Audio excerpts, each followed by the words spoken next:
ഈ ഒരു model cake കുറച്ച് കാലം വരെ നല്ല ട്രെൻഡിങ് ആയിരുന്നല്ലോ. അങ്ങനെ എനിക്ക് ഈ ഒരു മോഡൽ കേക്ക് ഇപ്പോഴാണ് കേട്ടോ ഓർഡർ വന്നിട്ടുണ്ടായിരുന്നത്. സംഭവം ഒരു റെഫറൻസ് ബുക്ക് അയച്ചപ്പം എനിക്ക് നല്ല ഈസി ആയിട്ട് ചെയ്യാൻ പറ്റുമെന്ന് തോന്നി. പക്ഷേ ഈ ഒരു കേക്ക് ഹാർട്ട് ഷേപ്പ് ആയതുകൊണ്ട് നമ്മൾക്കിത് ഐസിങ് ചെയ്തെടുക്കാൻ അത്യാവശ്യം ടൈം എടുക്കും. പിന്നെ ഈ ഒരു കേക്ക് നമ്മൾ വിൻറ്റേജ് തീമിലാണ് സെറ്റ് ചെയ്യുന്നത്. വിൻറ്റേജ് തീം കേക്ക് എന്ന് പറഞ്ഞാൽ 2-3 പൈപ്പിംഗ് ടെക്നിക്സ് യൂസ് ചെയ്യുന്നതിനാണ് നമ്മൾ വിൻറ്റേജ് തീം കേക്ക് എന്ന് പറയുന്നത്.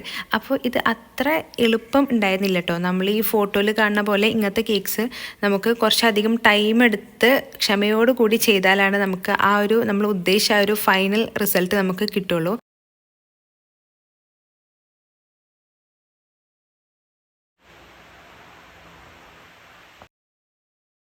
എനിക്ക് പേഴ്സണലി ഭയങ്കരമായിട്ട് ഇഷ്ടമായി. നല്ല ക്യൂട്ടായിട്ടുണ്ടായിരുന്നു കാണാനായിട്ട്.